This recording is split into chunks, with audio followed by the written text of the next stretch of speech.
Vipi? Inatoa hii. Leo sio kuna zibwa. Vipi hapo? Sawa, nilikuwa tu na dambua hizi dagaa nauza.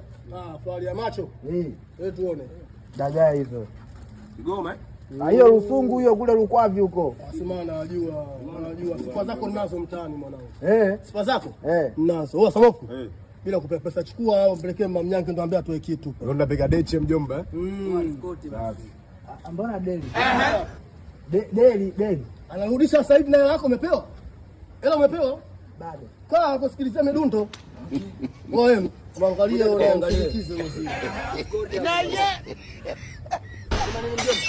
Unaona watoto? Mimi waso wa kuachekea. Unajua mara ya mwisho mwanangu nakuja kuelekeza vipengele wanakunya unajua.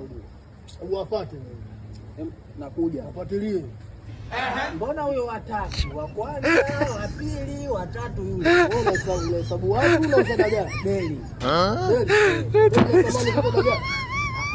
Kulia basi mjomba. Mbona kama hivi? Hauna kitu. Sasa huyu. Masuka. Nisikilizie sasa kungoja bila kumpa samaki. Yeye ndio mwanangu Alioba hapo nyuma. Unajua? Alioba unamjua? Alioba ndo anauza ngete. Unajua ngwani ingia hapo katingi nikazingatia engo. Nisikilizie dakika sifuri tu hapo. Namna gani? Sikilizia chapu. Unakula mbili moja. Sasa ngoja. Na deli langu na dagaa. Deli nakuja nalo, dagaa na hela nakuletea au vipi? Na kuchukua na internet hapo kwa Alioba, chapu mjomba, kwani unaona kama hivyo? Basi tuongozane. Kaa chini mjomba. Uongozane na nani? Nishakwambia huko njia haitoki. Sasa nyinyi mbona mnapita? Wewe tu, wewe kwenu.